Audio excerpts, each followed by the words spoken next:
الحمد لله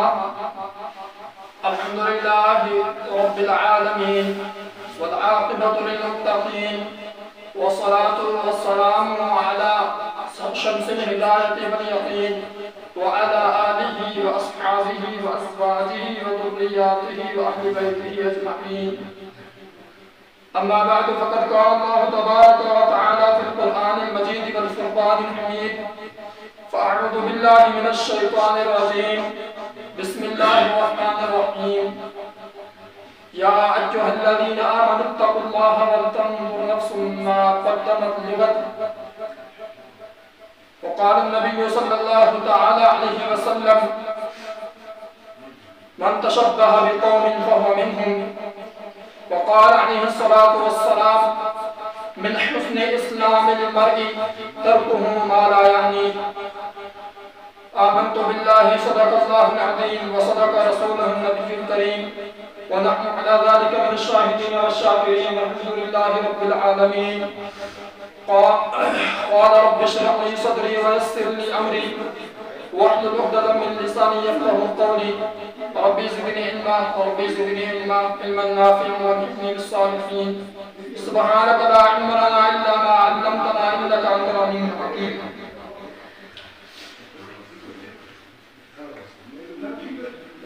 محترم ناظرین، معزز سامعین کرام، السلام علیکم ورحمۃ اللہ وبرکاتہ۔ رب ذوالجلال کا بے حد کرم و احسان ہوا کہ رب ذوالجلال نے ہمیں اپنے پاک گھر میں آنے کی توفیق عطا فرمائی۔ اللہ پاک سے دعا ہے اللہ پاک ہمارا اپنے گھر میں آنا اور یہاں بیٹھ کر نماز جمعہ کی ادائیگی کرنا قبول فرمائے۔ میرے محترم عزیزوں اور دوستوں، اللہ پاک نے اس دنیا کو کم و بیش اس دنیا کے اندر 24,000 مخلوقات کی تخلیق فرمائی، لیکن تمام مخلوقات سے اعلیٰ اللہ نے حضرت انسان کو بنایا۔ قرآن تعریف کرتا ہے: لَقَدْ خَلَقْنَا الْإِنسَانَ فِي أَحْسَنِ تَقْوِيمٍ۔ بے شک ہم نے انسان کو بہترین صورت میں پیدا فرمایا۔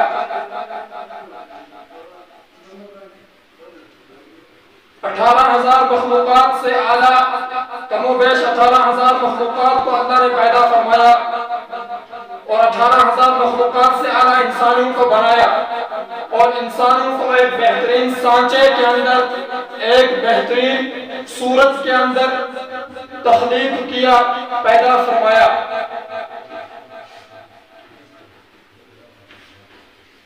میرے عزیزوں، اسلام کے 5 ارکان ہیں۔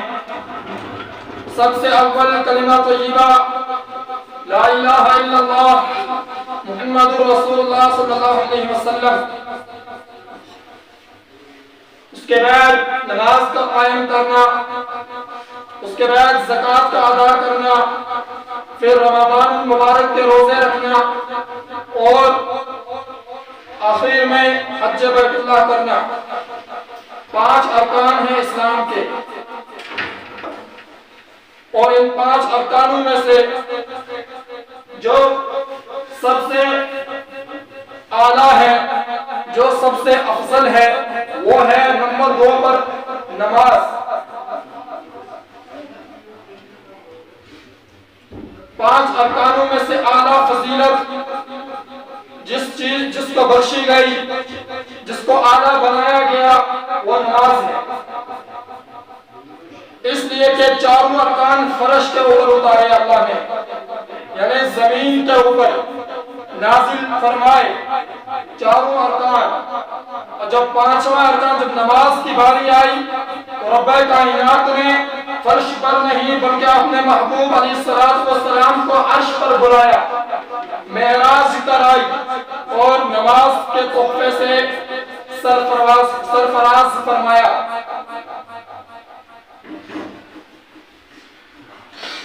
میرے محترم ناظرین،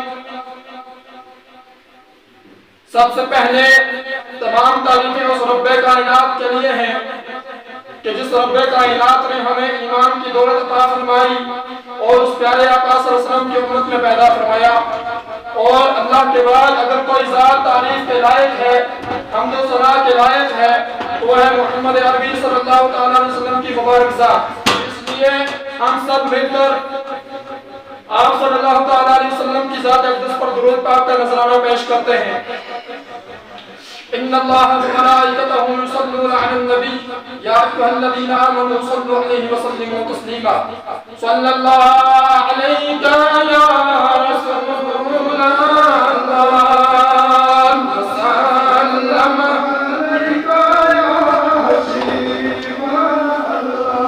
صلی اللہ علیک یا رسول اللہ۔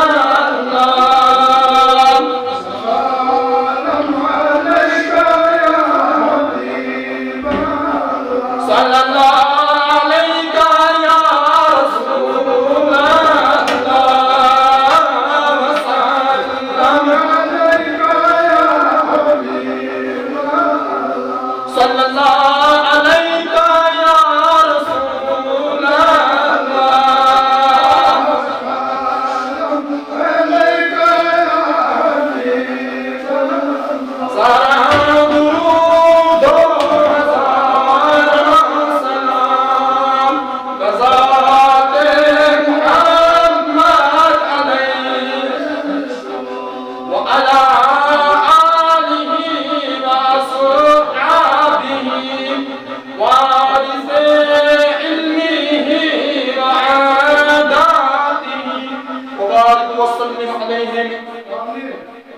تو میں کہہ رہا تھا کہ نماز 5 ارکانوں میں سے سب سے اعلیٰ ارکان، سب سے اہم اور اعلیٰ رکن ہے۔ ایک ایسا رکن کہ جب یہ دینے کی باری آئی، جب امت کو یہ نماز کی دولت سے سرفراز کرنے کی باری آئی تو فرش پر نہیں بلکہ رب کائنات نے اپنے پیارے حبیب صلی اللہ علیہ وسلم کو عرش پر بلایا، عرش پر بلا کر اس عظیم تحفے سے سرفراز فرمایا۔ اور وہ عظیم تحفہ نماز کا تحفہ ہے۔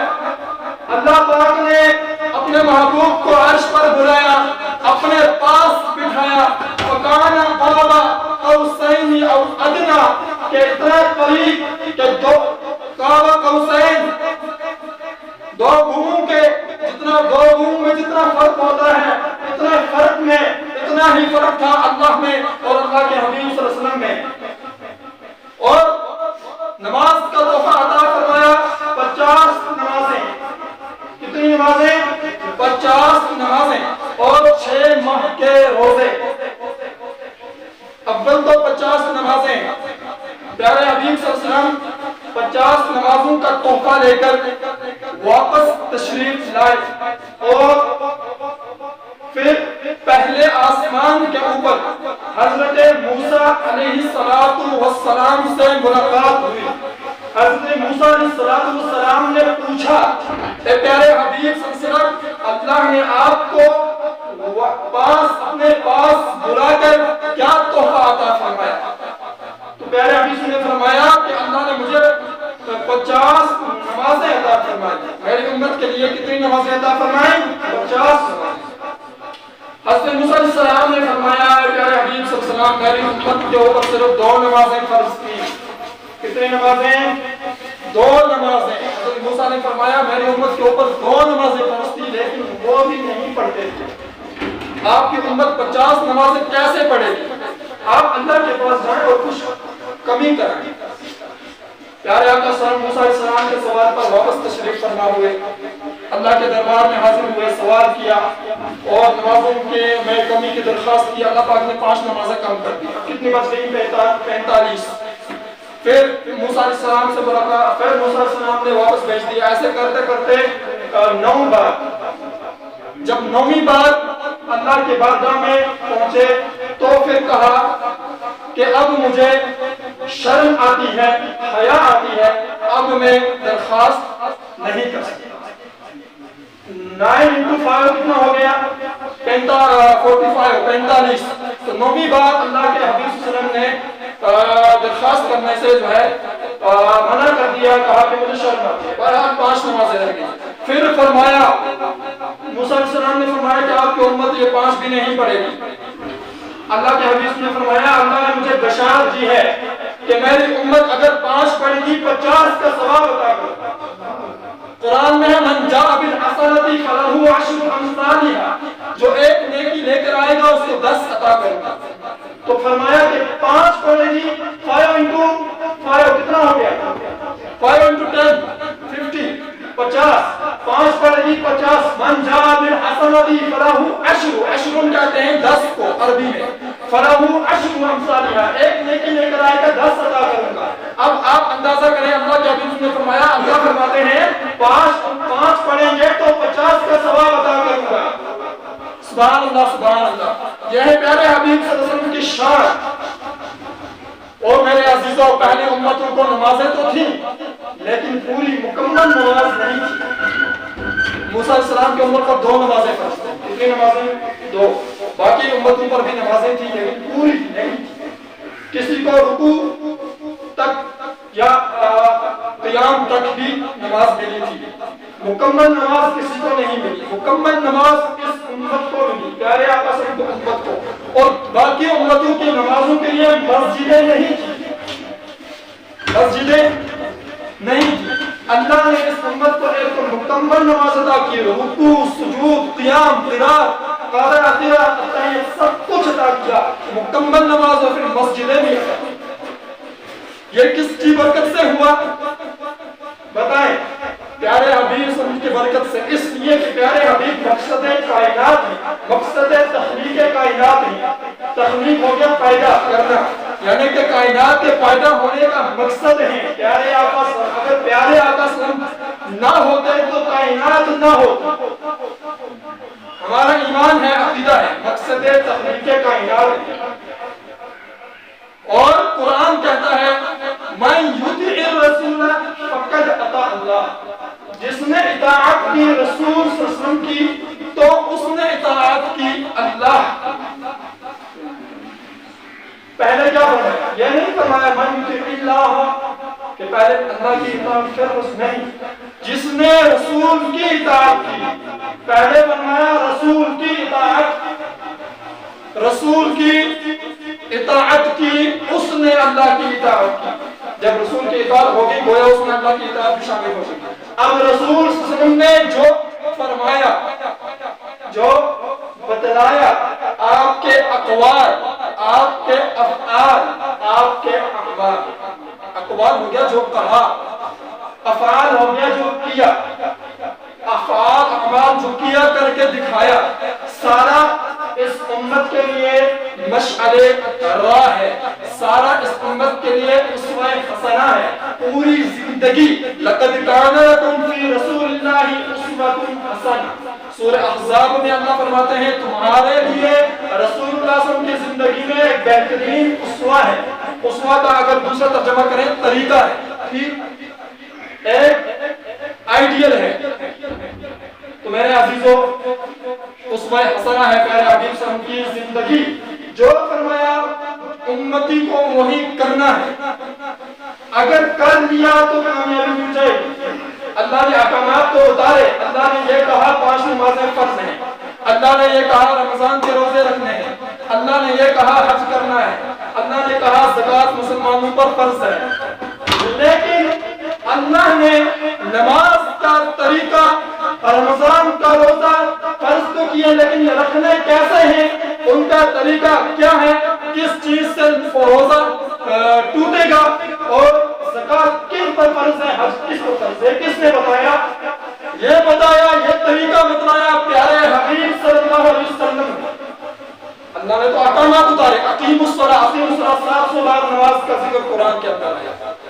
700 ٹائم 700 بار قرآن میں نماز کا ذکر آیا، لیکن طریقہ کسی جگہ نہیں، طریقہ بتلایا پیارے حبیب صلی اللہ تعالی علیہ وسلم نے۔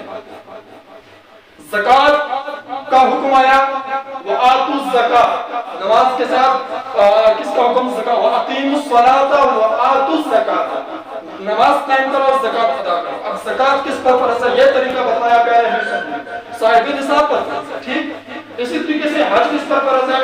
اللہ نے تو حج کا فرما دیا، حج بیت اللہ کا فرمایا، لیکن فرمایا پیارے حبیب نے کہ جو صاحب استطاعت ہو، اس کے پاس طاقت تو ہو، تو طاقت جس کے پاس ہو اس پر حج فرض ہے۔ میرے جیسے یا عام آدمی کے جیسے کے اوپر حج فرض ان کے طاقت نہیں، اللہ سے دعا کرتے ہیں اللہ طاقت دے، اللہ ہر ایک کو حج بیت اللہ کرائے۔ ہماری خواہش ہے، ایمان والے کی خواہش ہوتی ہے، لیکن فرض کس پر ہے؟ جس کے پاس طاقت ہو۔ اور اگر طاقت ہونے کے باوجود جس پر فرض ہو گیا اس نے نہیں کیا، وہ مر گیا، تو حدیث پاک کی روح سے نبی صلی نے فرمایا وہ مرے گا منافق کی موت مرے گا۔ کس کی موت مرے گا؟ حج فرض تھا لیکن نہیں کیا، جب مرے گا منافق کی موت مرے گا، اور منافقین کا درجہ جہنم کے سب سے نچلے درجے میں ہے۔ یہ بھی قرآن میں ان المنافقین فی الدرک الاسفل من النار، منافقین جہنم کے سب سے نچلے درجے میں ہوتے ہیں۔ تو میرے عزیزوں، پیارے حبیب صلی اللہ علیہ وسلم نے جو فرمایا، جو اقوال جو افعال ان کو ماننا ہے، ان کے اوپر عمل کرنا ہے۔ پیارے حبیب صلی اللہ علیہ وسلم نے فرمایا کہ اصحابی کالنجوم، میرے صحابہ ستاروں کی مانند ہیں، بِأَيِّهِمْ اقتدیتم اهتدیتم، ان میں سے جس کی بھی اقتداء کرو گے راستہ پا جاؤ گے۔ دوسری جگہ فرمایا میرے اہل بیت سے جو محبت کرے گا قیامت کے دن میرا ہم نشین ہوگا۔ اب دو چیزیں، یہ دو چیزیں نہیں اصل میں ایک ہی ہے، لیکن سمجھانے کے لیے ان کو دو کر کے بیان کرنا پڑتا ہے۔ ایک ہے صحابہ کرام، ایک ہے اہل بیت۔ ٹھیک، یہ علیحدہ ہمارے یہاں علیحدہ نہیں ہے، اہل سنت کے یہاں علیحدہ نہیں ہے، ہمارے یہاں صحابہ بھی حق ہیں، اہل بیت بھی حق ہیں۔ تو پیارے حبیب صلی اللہ علیہ وسلم نے صحابہ کرام کے مجمع میں حجۃ الوداع کے موقع پر عرفہ کے دن عصر کی نماز پڑھانے کے بعد یہ ارشاد فرمایا صحابہ کرام سے، میرے جیسے انسان سے نہیں، آپ کے جیسے انسانوں سے نہیں، آپ لوگوں سے نہیں، مجھ سے نہیں، بلکہ کن سے خطاب فرمایا؟ توجہ سے سنیے، کن سے خطاب فرمایا؟ صحابہ کرام سے، حضرت ابوبکر صدیق سے، حضرت عثمان غنی سے، حضرت عمر بن خطاب سے خطاب فرمایا، اور خطاب فرمایا اپنی اونٹنی کے اوپر، کسوہ اونٹنی کے اوپر، فرمایا کہ میں تمہارے درمیان کتاب اللہ سنت رسول اللہ کو چھوڑ کے جا رہا ہوں، اور اہل بیت جو ان سے محبت کرے گا قیامت کے دن میں اس کی سفارش کروں گا، میں اس کے گناہوں کی سفارش کروں گا، میں اس کے لیے جو ہے شفاعت کروں گا۔ ٹھیک، اب اہل بیت سے مراد کون ہے وہ بھی میں نے پہلے آپ کو وضاحت اس کے بارے میں نے تفصیل سے بتا دیا ہے۔ قرآن کیا کہتا ہے؟ قرآن اس کے بارے میں انما یرید اللہ لیذھب عنکم الرجس اہل البیت ویطہرکم تطہیرا، اس سے مراد ہیں حضرت نبی پاک صلی اللہ علیہ وسلم کی ذات اقدس خود، اور آپ کے بعد علی مرتضی رضی اللہ عنہ اور فاطمہ الزہرا رضی اللہ عنہا اور حسنین کریمین۔ ٹھیک، تو جن کو ہم کہتے ہیں پنجتن پاک، پنجتن پاک سے مراد اہل بیت، اتنا سمجھیں۔ اور اہل بیت جو ہیں یہ ایمان کے لیے معیار ہے۔ ایمان کے لیے معیار کا مطلب یہ ہے کہ اگر اہل بیت کو مانا محبت کی تو ایمان مکمل ہے۔ فَإِنْ آمَنُوا بِمِثْلِ سورہ بقرہ فَإِنْ آمَنُوا بِمِثْلِ مَا آمَنْتُمْ بِهِ فَقَدِ اهْتَدَوْا، ایمان لاؤ جیسا صحابہ کرام اہل بیت نے ایمان لایا تب ہدایت پاؤ۔ تو مطلب یہ ہے کہ ایمان کے لیے معیار ہیں اہل بیت بھی اور صحابہ کرام۔ ہم سب کو حق مانتے ہیں، ہمارے لیے ایمان ہے، صحابہ سارے کے سارے ہمارے لیے ایمان ہے۔ میرے عزیزوں، اب سنت یہ نہیں، طریقہ یہ نہیں جو اللہ کے حبیب نے بتایا، صرف وہ اتنا ہی نہیں بلکہ اللہ کے حبیب نے خود فرمایا ہے کہ میرے صحابہ سے تعارف کی معنی ہے نمبر 1، نمبر 2 فرمایا کہ کتاب اللہ اور سنت رسول اللہ، اور پھر میرے بعد میرے صحابہ، کیا میرے بعد میرے صحابہ، یعنی کہ میرے صحابہ کا جو طریقہ ہے وہی میرا طریقہ ہے۔ میرے صحابہ جو آپ سے کہیں گے یہ وہ طریقہ میرا طریقہ ہوگا، اس لیے کہ حدیث پاک میں ہے کہ فرمایا اللہ کے حبیب صلی اللہ علیہ وسلم نے صحابہ کرام جو ہیں خلفائے راشدین صحابہ کرام، جس طرح میری سنت کو پکڑ کے رکھو گے اسی طرح ان کی سنت کو پکڑ کے رکھنا، اور یہاں تک کہ حدیث کے الفاظ ہیں دانتوں سے پکڑ کے رکھنا، دانتوں سے پکڑ کے رکھنا میری سنت کو، میرے صحابہ کے طریقے کو، تب کامیابی ملے گی۔ میرے عزیزوں، میں کہہ رہا تھا نماز ایک ایسی دولت ہے کہ اس نماز کے بغیر کوئی ولی نہیں ہو سکتا، نماز کے بغیر کوئی متقی نہیں ہو سکتا، نماز کے بغیر کوئی نبی نہیں ہو سکتا، نماز کے بغیر کوئی عالم نہیں ہو سکتا۔ نماز سب پر فرض ہے، عاقل بالغ مسلمان پر فرض ہے۔ میرے عزیزوں، حضرت عمر رضی اللہ عنہ کے دور خلافت میں ایک واقعہ پیش آیا، ایک بڑھیا عورت تھی، اس کا تیل زمین پر گر گیا۔ وہ بڑھیا حضرت عمر کے پاس آئی اور کہا کہ میرا تیل زمین پر گر گیا، میرے پاس اتنا ہی تھا۔ وہ چراغوں میں جلاتے تھے نا وہ تیل، مٹی کا تیل۔ تو حضرت عمر رضی اللہ عنہ نے فرمایا زمین کا، حضرت عمر نے ایک کاغذ کا ٹکڑا دیا، فرمایا کہ اس کاغذ کے ٹکڑے کو زمین پر رکھنا۔ وہ بڑھیا لے کر گئی، زمین پر رکھا، جیسے ہی زمین پر رکھا زمین نے سارا تیل واپس کر دیا۔ تو اس ٹکڑے کے اوپر کیا لکھا تھا؟ اس کے اوپر لکھا تھا کہ اگر تو اس بڑھیا کا تیل واپس نہیں کرے گی تو کہ تیرے اندر ایک بے نمازی کو دفن کر دوں گا۔ کیا لکھا تھا؟ اگر تو اس بڑھیا کا تیل واپس نہیں کرے گی تو تیرے اندر ایک بے نمازی کو دفن کروں گا۔ تو اس زمین نے فوراً تیل واپس کر دیا۔ یہ ہے بے نمازی، یہ ہے بے نمازی کے اوپر اللہ کا قہر، اللہ بچائے کہ بین ایک فرض نماز کے بدلے 2,88,00,000 سال جہنم کے اندر جلنا پڑے گا، ایک فرض کے بدلے میں۔ حدیثوں کے اندر ایک حکم کی مقدار نقل کی گئی، ایک حکم کہتے ہیں 2,88,00,000 برس، ایک فرض کے بدلے 2,88,00,000 برس جہنم کے اندر جلنا پڑے گا۔ اور قیامت کا ایک سال دنیا کے 50,000 سالوں سے، قیامت کا ایک دن دنیا کے 50,000 سالوں سے بڑھ کر ہوگا۔ اللہ حفاظت فرمائے۔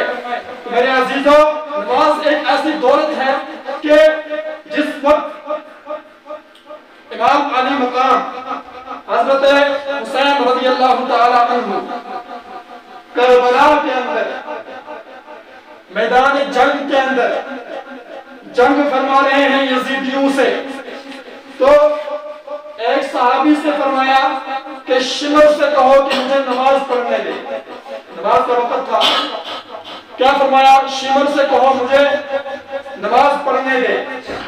تو وہ صحابی گیا اور کہا کہ حضرت حسین رضی اللہ عنہ فرما رہے ہیں کہ مجھے نماز پڑھنے دے۔ اس نے کہا کہ نماز نہیں پڑھنے دوں گا، جنگ جاری رہے گا۔ تو حضرت حسین رضی اللہ عنہ نے فرمایا ٹھیک ہے، پھر آدھے جنگ کریں آدھے نماز پڑھیں، جب وہ فارغ ہو جائیں گے پھر وہ جنگ کریں گے، پھر آدھے نماز پڑھیں گے۔ تو اسی لیے اسی سے متعلق میں نے چند اشعار کچھ بڑی محنت کے ساتھ تیار کیے ہیں، تو میں آپ کی خدمت میں وہ پیش کروں گا۔ امید ہے انشاءاللہ آپ کو پسند بھی آئیں گے اور ان اشعار کو آپ ضائع نہیں جانے دیں گے۔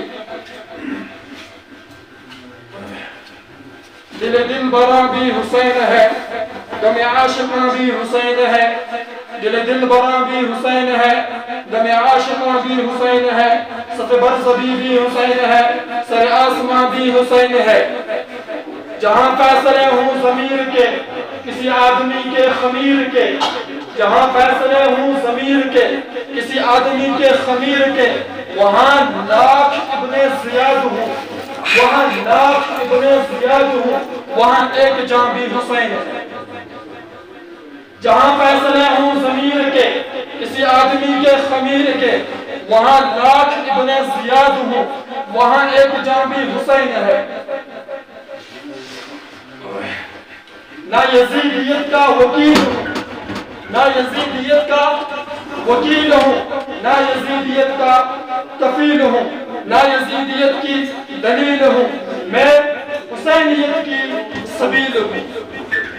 میری برزباں بھی حسین ہے حسین جنت کا بادشاہ ہے حسین جنت کا بادشاہ ہے حسین آل رسول لکھ لے دل دی تختی پہ تخت اٹھتے دل دی تختی پہ تخت یہ کچھ پنجابی شاعر ہیں دل دی تختی پہ تخت اٹھتے دل دی تختی پہ تخت اٹھتے حسین دا کوئی رسول لکھ لے حسین زینب دی عقد تارا حسین زینب دی عقد تارا حسین بھائی حسن دا پیارا حسین حیدر دے دل تا ٹکڑا حسین حیدر دے دل تا ٹکڑا حسین زہرا دا دل حسین زہرا بطول لکھ لے زمین بدلے زمانہ بدلے زمین بدلے زمانہ بدلے ساتھی بدلے میخانہ بدلے زمین بدلے زمانہ بدلے ساتھی بدلے میخانہ بدلے مگر نہ بدلے حسین حق تو مگر نہ بدلے حسین حق تو وفاد پڑھ کے اصول لکھ لے حسین عابد حسین ساجد حسین عابد حسین ساجد حسین عامل حسین کامل حسین قاری کربلا دا حسین قاری کربلا دا حسین لیے تو نماز اندر نبی دے سجدے طول لکھ لے حسین لیے تو نماز کے اندر نبی دے سجدے طول لکھ لے یعنی نبی صلی اللہ علیہ وسلم نماز پڑھتے تھے سجدے کے اندر ہوتے تھے حضرت حسین عنہ آپ ان کی پیٹھ کے اوپر چڑھ جاتے تھے اور سجدہ ہو جاتا تھا طویل طول اسی کو کہا پنجابی میں نبی دے سجدے طول لکھ لے اے گنت شنتی دا رولا چھڑ دے اے گنت شنتی دا رولا چھڑ دے علی دا سارا گھرانہ پاک ہے حسین جنت دا بادشاہ ہے حسین جنت دا بادشاہ ہے حسین آل رسول لکھ لے دل دی تختی تخت اٹھتے حسین دا کو رسول لکھ لے حسین زینب دی عقد تارا حسین زینب دی عقد تارا اب کون حسین کون حسین تیرا حسین بولیے تیرا حسین میرا حسین رب کا حسین رب کا حسین سب کا حسین حسین اولیاء انبیاء مصطفیٰ مرتضیٰ کا صوفیوں کا قلندروں کا وہ خشکیوں کا سمندروں کا کون حسین کون حسین گلہ امامت نبی کا پرتو گلہ امامت نبی کا پرتو شان حیدر چراغ مسجد شان حیدر چراغ مسجد غلاف کعبہ مختار منبر غلاف کعبہ مختار منبر حسن سجدہ وقار منبر حسن سجدہ وقار منبر حسن سجدہ کون حسین کون حسین توجہ حرم سے نکلا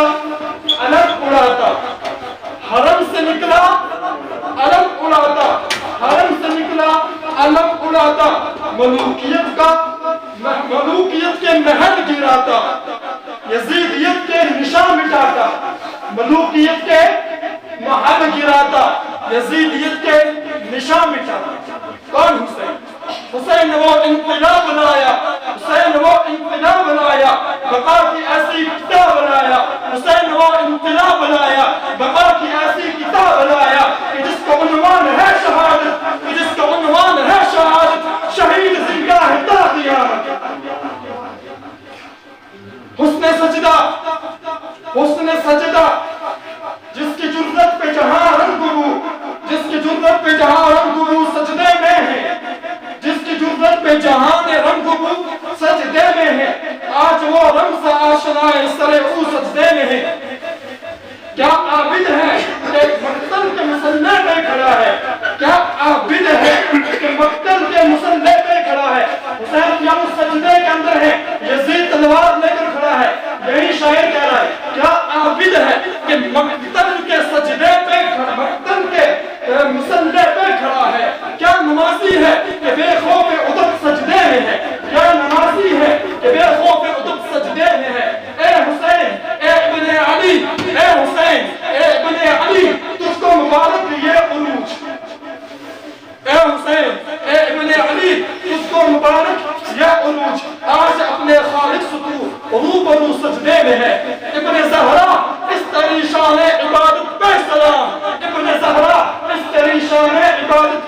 غلام، سر پہ قاتل آ چکا ہے، سر پہ قاتل آ چکا ہے اور تو سجدے میں۔ یہ اعزاز کس کو ملا ہے؟ یہ اعزاز کس کو ملا ہے؟ تیرے علاوہ بعد قتل۔ یہ اعزاز کس کو ملا ہے؟ تیرے علاوہ بعد قتل۔ سر ہے نیزے کی بلندی پہ، سر ہے نیزے کی بلندی پہ اور لہو سجدے میں۔ سبحان اللہ۔ سر ہے نیزے کی بلندی پہ اور لہو سجدے میں ہے۔ تیرا سجدہ اللہ اللہ، تیرا سجدہ اللہ اللہ، ایسے بھی ہے مصطفیٰ جیسے خود ذات پیغمبر ہو بہو سجدے میں۔ تیرا سجدہ اللہ اللہ، تیرا سجدہ اللہ اللہ، ایسا بھی ہے مصطفیٰ جیسے خود ذات پیغمبر ہو بہو سجدے میں۔ شکیل نے دل سے ہے پوچھا، شکیل نے ہے دل سے پوچھا، بتا کہ کیا حسین ہے، بتا کہ کیا؟ دھڑک دھڑک کے بول اٹھا، دھڑک دھڑک کے بول اٹھا، صدا صدا حسین۔ شان اہل بیت دیکھ سبھی کے سب مثال ہیں، شان اہل بیت دیکھ سبھی کے سب مثال ہیں، کوئی نہیں حسین سا، حسین تو بس حسین۔ شان اہل بیت دیکھ سبھی کے سب مثال ہیں، کوئی نہیں حسین سا، حسین بس حسین ہے۔ عمر سے چل عمیر تک، عمر سے چل عمیر تک، بشیر سے چل بشیر تک، بڑے بڑے یہ کہہ گئے سب سے بڑا حسین۔ عجب لڑی ہے جنگ بھی، عجب لڑی ہے جنگ بھی حسین نے یزید سے، عجب لڑی ہے جنگ بھی حسین نے یزید سے۔